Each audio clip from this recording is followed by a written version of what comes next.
Here we go, back nine of the Kilborne in the USA tournament. We're in Charlotte, North Carolina. This is round 4 for these guys at 117-degree temperature. That's what it at least feels like. And we got a boatload of awesome sponsors that are helping bring this content today, including Scorpion Disc Golf, Raivis Media Team, Aha Shack, Hatch House Barbecue, and Holden Outdoor Services. These are sponsors that not only helped bring the coverage, but also boosted the payouts for the amateurs as well as the pros. In the booth today, we have Eli, who's shooting really hot and has a 3-stroke lead against Michael Johansen. He told us that even 5 strokes wasn't enough, so we'll see what happens here. Eli, how are you feeling coming into the back 9 stretch here of the 4th round? Oh, I'm feeling great. I had that one unfortunate bogey on hole 8, but otherwise playing clean golf and just going to try to keep that rolling here on the back 9. You can see here, MJ's playing solid. Brandon is charging. He just got the last 3 of the last 4 holes, so he's definitely on a tear. He's coming. And George, his first time on coverage, he's making some big putts, and I'm excited to see him finish out this round here. Yeah, one thing we didn't mention is this is presented by our good friend at Rook Athletics Apparel, Seth Brown. Shout out to him for helping boost those payouts for this tournament. So here is one of my favorite holes, hole 11. What are your thoughts on this one as a starting hole to the back now? Well, this is pretty much just a big forehand or a late flipping backhand. It's another tight gap off the tee. It's much of the same. You got to hit that initial gap. You have really 2 main options. There's an inside line, which favors the forehand, or a backhand, which you can kind of throw an overstable disc on an Anheuser line. See Brandon flipping his shot up just a little bit too much, and he's going to be kicking off to the left side. Yeah, and that you can't see it on camera because we kind of viewed it from the side here. What a great shot by Michael MJ there. But there is a tree directly in your guy's face. This is the one that you have to either avoid and commit, like you said. These are some pretty good drives that we're seeing here. It's hard to commit the backhand, but MJ, I think, did it the purest there. Yeah, he definitely threw an understable disc on Heiser. I believe he threw down the inside line, which to throw that on a backhand in a tournament is just unfathomable. He's really one of the only guys around who's willing to commit to a shot like that. Here is Brandon. Off the tee, he was actually shooting his A3.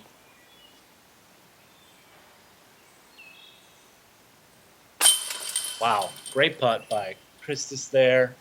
He was throwing an A3 on this hole? That's what I have for him for hole 11, yeah. Wow, that's incredible. I was throwing a distance driver on this hole, so it goes to show you the difference in power between the 2 of us. Yeah.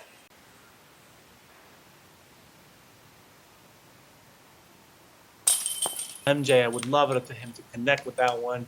9 birdies, averaging 2.83. So this is surprising to me. This hole seems so much harder than the previous hole, but somehow there was more birdies on it.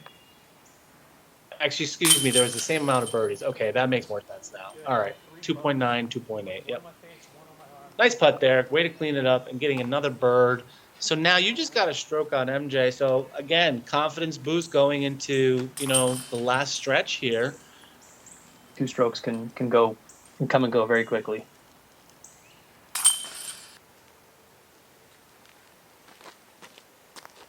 Yeah, it's definitely one of the tighter ones, and it's a head scratcher for me. It's like this just wasn't created for this type of shot. Whoever put this tee pad back here was like, all right, we'll just try it. But I don't know. That's Skilborne for you sometimes.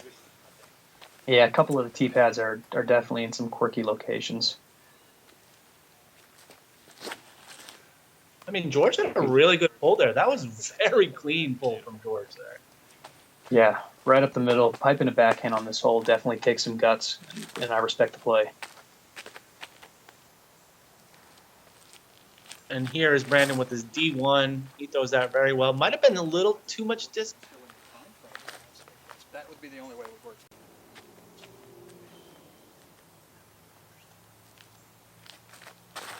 Was it the heat? With the heat, yes. Yes, that purple heat, guys. If you want easy glide, easy distance, there's your pro tip. here I am, hit the first tree off the tee pad, and really nothing but a pitch up.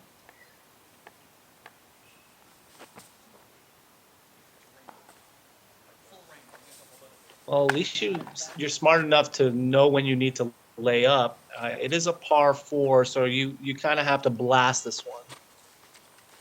Yeah, and that one was just a little bit too low. The width was nice. It just needed 3 or 4 feet more of height, and I'd be able to get up there for a putt for par.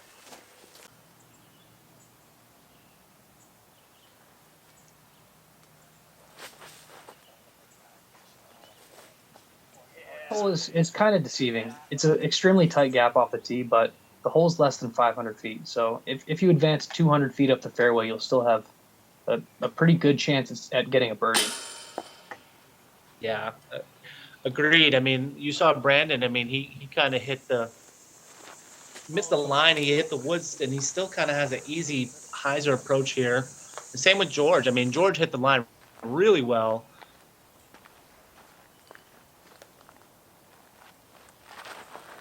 MJ, with the injury, still making it look easy. One of his first light backhands that we've seen, actually. And George, again, the right line on the putt, just a little bit too low. Didn't quite get the pop on that. Hey, did George hit something? Yeah, George's upshot was just a little bit too inside. It clipped one of the trees or maybe one of the branches, and he got knocked down kind of short. It is deceiving because I feel like it's right after that initial tree, but it must be like another 60 feet back. All right, so here's Michael Johansen for his birdie. He needs to get this to kind of keep up with you, bring it back to 3, sneaks it in over the rim. We've seen a couple sneakers today by MJ, but that's his touch. We love it. Yeah, just a byproduct of that injured wrist. He still just is finding a way to get it in the basket. Nice confident stroke by Brandon there. 1021 rated, one of the highest rated players in Tennessee. Watch out, Chris Dickerson. And both of them with remarkably floppy putts. Coincidence? Probably not. They probably learned it from each other. Hole 13. This is another one with the tree kind of in the way and the bench, so you kind of have to commit either to the flex hyzer or the hyzer above the bench, which is a little difficult. Once you get past the initial shot, though, and you get enough glide, you should have a look for a 3. All things considered, it's only 322 feet. What are your thoughts there? Yeah, same thing as before. You must hit the initial gap off the tee pad.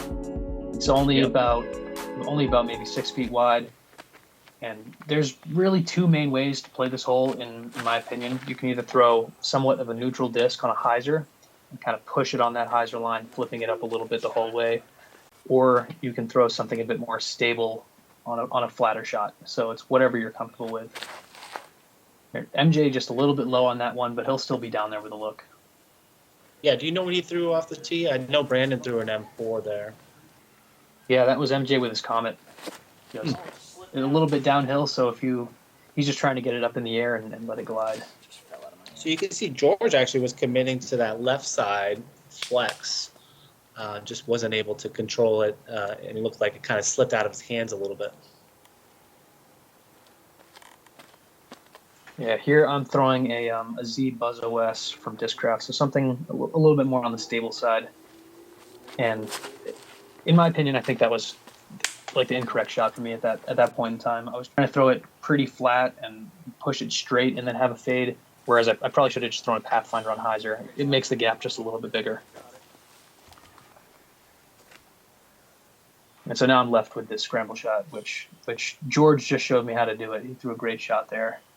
Mm-hmm. Well, you were talking about in the front 9 that your turnover forehands were just a little off. It kind of showed there a little bit again. Yeah, just unable to really get the angle right. And that putt, not going to lie, out of my hand, felt pretty good. And then it got just a wind shear right into the ground. I mean, you can see MJ's a little upset, but no harm, no foul, because you guys both parred that. You still have 2-stroke lead.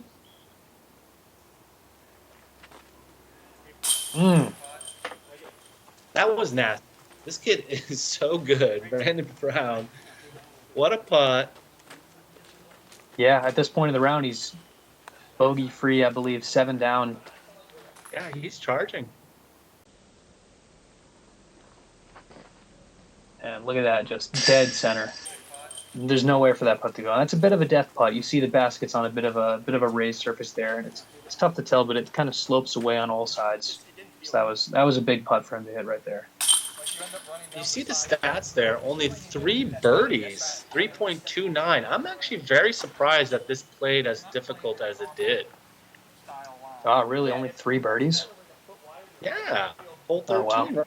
Yeah.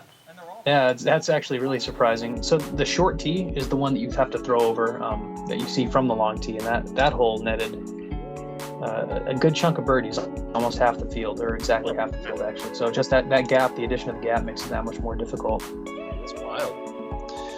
Hole 14. This one's a very cool shot. Turnover or forehand. You got to commit because it plays longer than it looks, 405 feet. Yeah, this one's definitely a bonus birdie. It's tough to get it all the way there. You have to move the disc quite a ways to the right and still push with a good amount of distance. So it's for sure a bonus get here.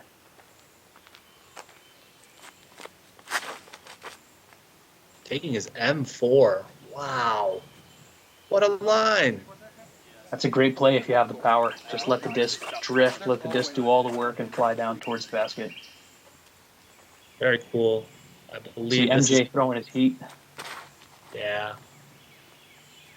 I know that purple disc now. He throws it a lot out here. And that one is just a little bit too low to get all the distance that you need on this hole. Yeah, he needed a little more height, but again, he's playing a little bit of injury, so just to even get that shot shape is very controlled and very good. That was a nice shot by George there. Looks like something, maybe a high-speed driver, getting some fade. He should have about 80 feet or so. Yeah, he's got a sneaky amount of power on that forehand. He doesn't have a big windup, but he just hits it the right way. What are you going to be throwing here?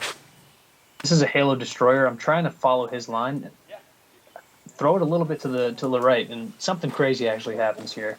So it hits that tree, it ricochets and kicks forward, and it skips off the bridge that you see MJ standing on here, and actually got me up there with a look for the 2. No way. It was honestly one of the craziest things I've ever seen, one of the craziest breaks I've ever had during a tournament. You hit the tree, though, and it redirected low. How did it get all the way up to the basket? Don't ask me. I wish I could have seen that from a catch cam or something. That was would paid good money to see that thing fly. Well, you know who might have the coverage is Alex Zeros. He won the Charlotte Roar last year. He's the one that told you that your disc was all the way up there after we almost called it lost. Yeah. So that was a very pivotal moment because now you're back to 2 strokes on Michael J. You can't miss that putt. Honestly, that's a big break. Let's check out what happens here. Yeah, so it kicks it nose down somehow.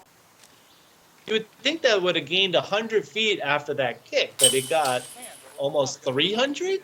Oh, yeah, dude. Yeah, something like that. It was really something else, and that's definitely can't be missing that putt after getting such a fantastic break like that. And just like you might imagine, this whole average 3.0 right on the dot. Not easy, not too difficult, but only 4 birdies. You know, what we've seen is that the average has been on 9 or 10 birdies for those holes that are somewhat easier.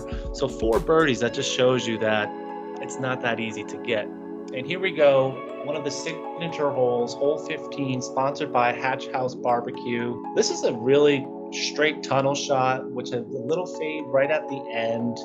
What do you think about this one? Yeah, this is probably my favorite hole in the course. It's just, you have to hit this gap perfectly, slight hyzer flip to fade. It's just probably my favorite shot to throw or to watch fly in disc golf. But you got to hit your line correctly. And a little early out of the hand for me. The angle was nice, but again, fantastic break. That should have been 100 feet in the woods, and instead I get a second tree kick out, and I'll be in the fairway with a chance to save par.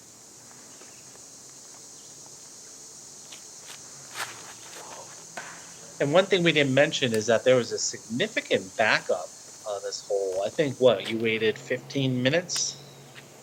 Yeah, at least the card in front of us was on the tee as we were putting out on the prior hole, so it was a bit of a wait. All right, so hole 15, MJ is going to be taking his. That was his comment? No, that was a scorch out of MJ, and he's taking the super local route. That was so clean. He knows that route, he says. As long as he misses that one tree, he's golden. Yeah, well, there's actually a stand of trees up there on the right. You can see on the far part of your screen there, and he just somehow weaved his way behind or through all of them. He's going to be up there with a chance. It's not easy to do after a 15-minute wait being ice. And I think George actually might have had the best pull from the bunch there. That was a great shot. Definitely the most confident stroke right down the middle of the fairway. Nowhere for that disc to go but towards the green. This is the second time we've seen Brandon kind of have to scramble here. Let's see how he's able to play out. He's actually taking an overhand. Wow, a little tomahawk. Interesting. That's a really good play for this type of hole. Yeah, and down here in North Carolina, you've got the hard packed ground, hard pan, and that tomahawk tends to skip pretty well off of that. So it's a good play using the landscape to your advantage. And that was his D1, if anybody wanted to know at home. This hole average 3.63. Actually, the most difficult hole of the day for you guys. Wow. Get in. Oh. Almost stole a birdie myself off on this hole. That was a really clean-looking shot there. You're going to have a little bit of work to do to make your par save there. Right? That was your second shot?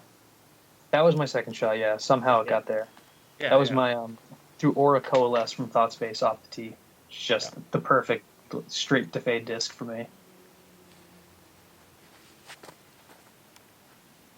He's so good at those little jumpers. George, where'd you get to? Here's George for the birdie. Hard to commit on this one. There's a lot of sloping angles on this green. You're about 35, but a big straddle. Maybe 30. Yeah, just inside the circle, but difficult stance. I was stoked to get that one in. Yeah, that's a great par putt.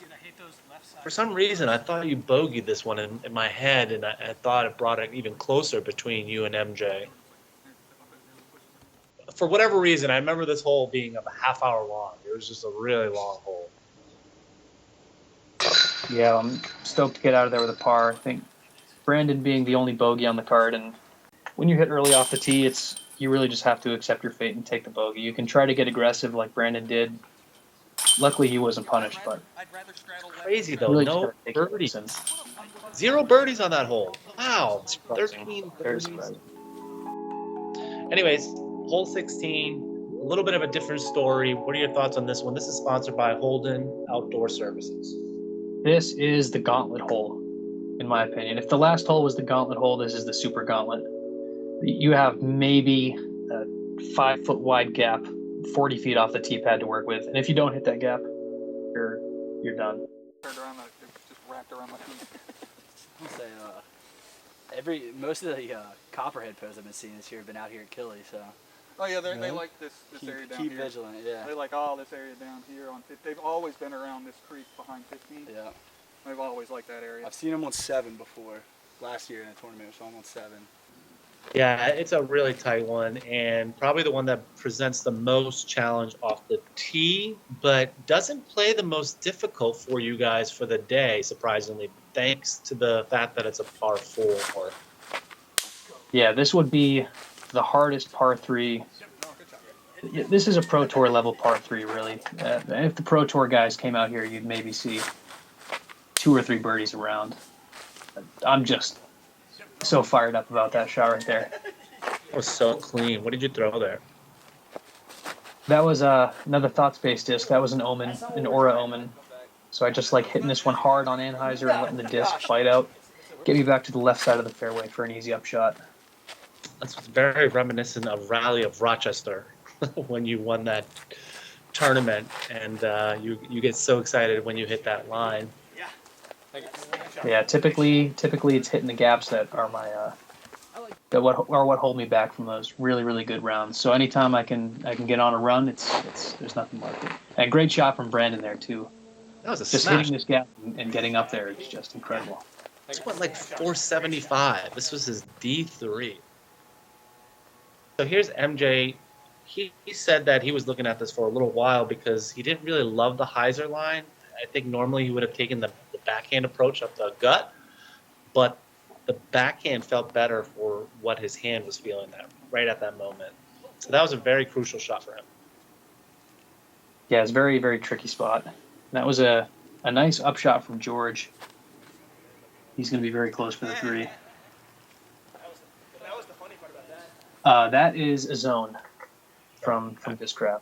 And that was probably my best feeling forehand of the whole tournament. Very easy up and down for the 3. And Brandon with just almost no work left to do to save his to get his 3. This is when you had asked Brandon, how do you putt so well from that far?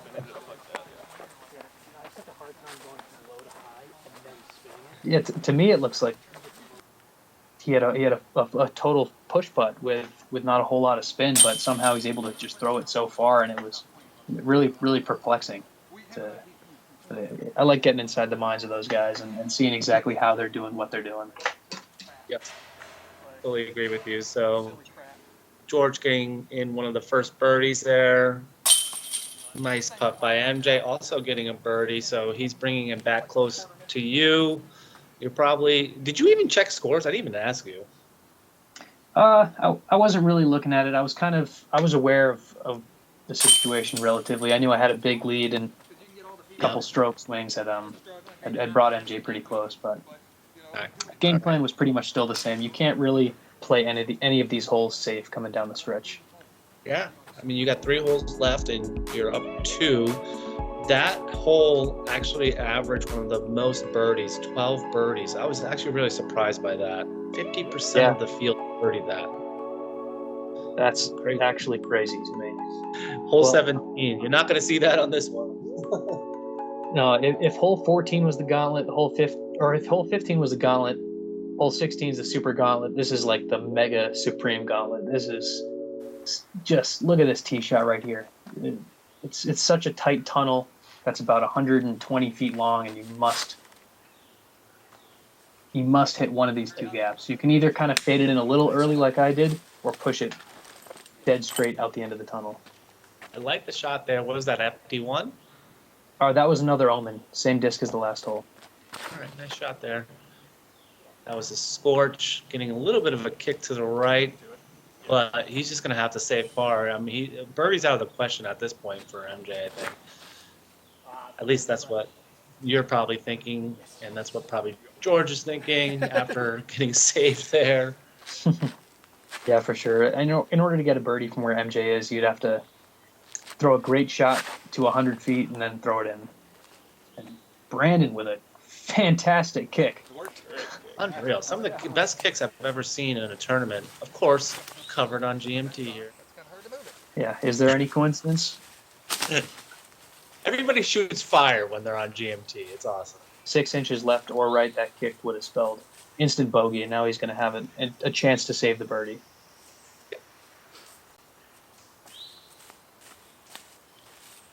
MJ's going to take his time here a little bit just to see what his options are. Very mindful when he throws and exactly where he wants to land. This one kind of got away from him a little bit to the left.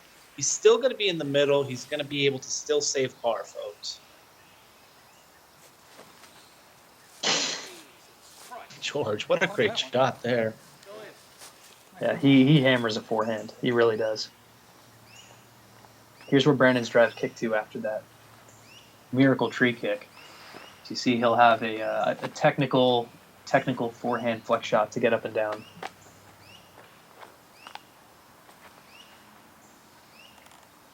And this is where you get back to New England golf, kind of like right here. I feel like that this hole kind of reminds me of it. But that was very well executed. How did he make it go that straight? I don't understand. That was his distortion upshot. Wow. I would have to guess just practice and and talent, raw talent, natural skill, and a lot of practice. It's so hard to have a slow disc do what he just did there. Great shot. And this is your second shot. Very critical moment here, just to get up there. You hit some phantom branch.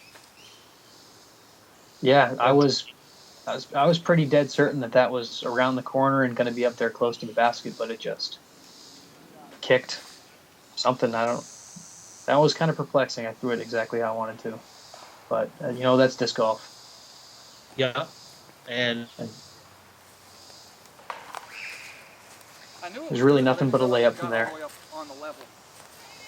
you still got two strokes. So I mean, unless MJ misses this, it'll be 2 strokes. Yeah. Oh my goodness, what a. I was like, good, and right about here. I was good, and then boom.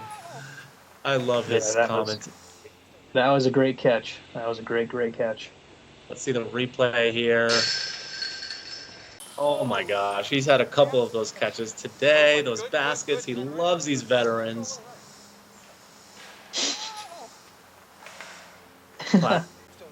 Classic MJ. And here's George putting for his birdie. Yeah, what a cashing 3. That's a great 3. He made that hole look really easy.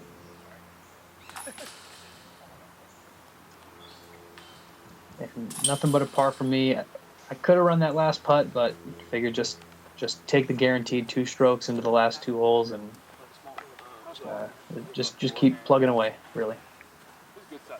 So that hole average 3.88, and it only had 6 birdies. We just saw like 2 of those birdies, 16 pars, and then 2 bogeys. Interesting stats there. Hole 18. What are your thoughts here? This reminds me of back home, back up here in New Hampshire. It's a tunnel shot the whole way with not a whole lot of room to move the disc from left to right. You have to do exactly what George is doing right here and flip a disc up the flat and just keep it pushing straight. He catches something at the end, but that's a well-executed tee shot. Yeah, you really have to make sure it gets that penetration here. This is going to be his P-Modal S. Wow, he's throwing a putter that far. Jeez, that must be nice. I'm throwing It certainly must be. I mean, just to give folks an idea, I throw mostly fan grip, and I'm throwing a fairway driver. This is not a short hole. Probably plays like 300 because it's slightly uphill. What are you throwing here? This is a Pathfinder. Pathfinder. I like the disc choice. Yeah. Yeah, just little bit of a grip lock. Wasn't nerves, just poor execution on the shot. And MJ, after seeing that, he just steps up and. Oh no, he didn't. He just stepped up. Here's it. That was the pure one out of all of them too. That was really good. What disc did he throw there? Do you remember? Yeah. So MJ was ripping on a Comet there. Wow, that was very clean, very smooth. Oh yeah, that's tough. That's a lot of trees. This is New England golf if I've ever seen it. You're right. Yeah, that was another one of those Andy forehands though, just like too low, too left, just lacking the touch on that shot. Did you find yourself having to shoot that forehand Andy at the Bro a lot, or was it just working better for you there? Yeah, not really at the Bro. Most of the time, I was putting myself in pretty good positions where you don't have to scramble a whole lot. But certainly on Brewster, it felt good. It comes and goes. Well, you guys beat the rain. You guys got lucky all 4 rounds. It just actually rained like half hour after this round, and it's cooling down a little bit. MJ getting the 2, and you are taking a bogey, which means that we're all tied up going into the last hole, right? All tied up. Wow. It can't get any more epic than that for you at your first time in Charlotte against MJ, a local legend. Let's see who comes out on top. If anything, I'd love to see a playoff between you two. Let's go. Yeah, I was, and we got the easiest hole in the course here to finish.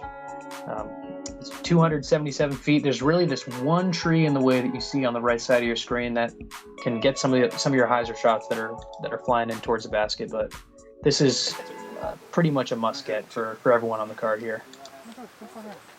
Yeah, an average 2.33. I mean, that's a very low average. It is the easiest one of the day for all 4 rounds, basically. So this is it. You guys both have to birdie this, and let's continue the fight.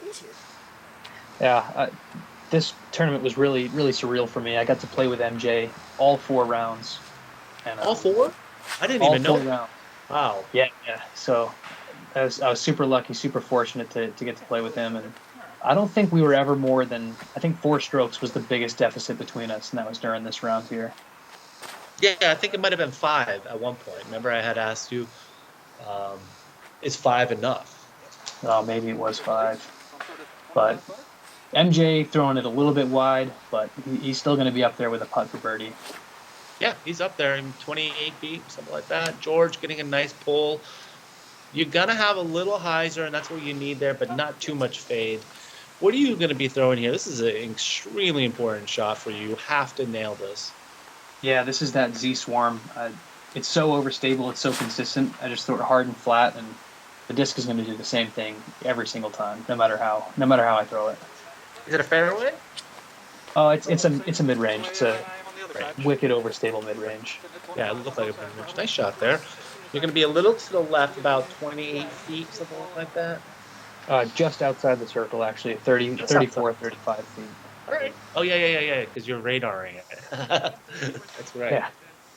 I'd much rather be a foot outside than a foot inside in this scenario. Oh, for sure, especially on this type of scenario, yeah. All right, you got a little action in the background. You got people walking. You got cars driving by. There's a lot going on at this park. Absolute must make for me. A lot of concentration. Yes! I love the fist pump. When you see the fist pump, you know that was what you wanted. See a little cameo from my buddy Aaron there in the woods. He was out here checking out the end of the action, and that was a pretty clutch putt. I love it, man. So cool to see, especially on camera. We saw you win the Rally of Rochester. We had that footage. Go check out that coverage if you haven't yet. The Brewster Ridge, was that filmed at all, that coverage? Unfortunately not. There was no film crews out there. Well, we'll try to get out there next year so you can try to repeat that one. And then here's MJ for the 2, folks. We got our playoff. We got our dreams come true. You have your first official Charlotte in a playoff against MJ. Who could say that? Oh, well, I mean, it really couldn't ask for much more than that. It's been a pretty incredible experience. And we got extra holes. After playing 4 rounds in 2 days, we get to go out and throw even more. So he's excited for the golf to continue. That's amazing. You guys basically became best friends after these rounds. And that was a star frame, folks. What a way to finish that round from George, from Brandon. These are just great players. I mean, we saw some great putts. We hope you like the coverage, but until that happens, we have to watch this playoff, folks. Let's go. Yeah, and big ups to Brandon for shooting a great round. I mean, he was only 1 stroke out of the playoff, which I think at the beginning of the round I had 5 strokes on him. MJ had 3 on him. So great battle from Brandon to push up almost for a win here today. Yeah, what a push there. And like you said, you had some great support from your local community coming down, flying with you. There's Rook Athletics Apparel man himself. We have Andy Didalalis, one of our big sponsors. Huge thanks to them again. And this is it, folks. It's playoff time. We've had a lot of playoffs in the last 2 years. This is probably one of the most exciting ones because you guys are killing it. Let's see what happens here. So here, the wind's picked up a little bit, so I'm throwing a slightly more stable disc, my coalesce, and it just doesn't quite get into the woods there. So you were trying to cut into the wood line? Yeah, I was trying to attack that one with a slight turnover. And yeah, it's really a luck of the draw if you get through the trees or not. And so I'm left with this difficult approach through the woods here. Going zone.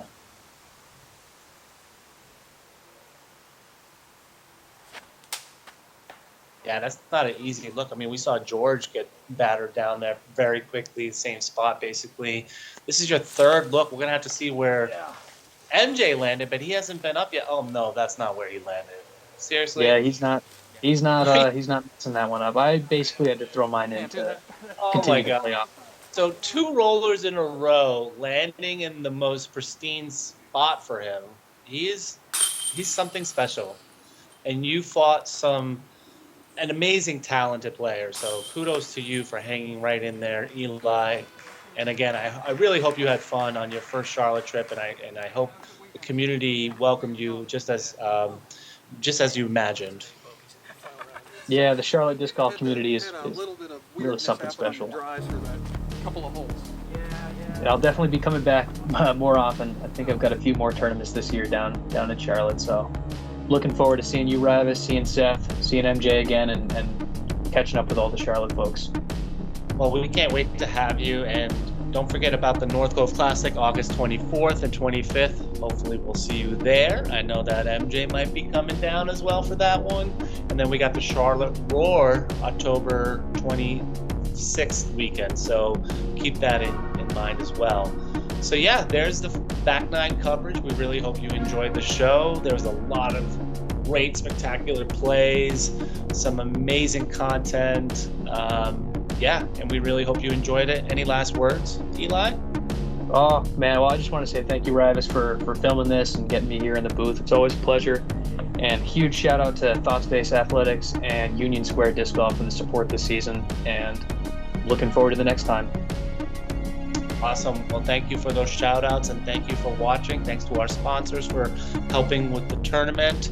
We'll see you next time. Peace.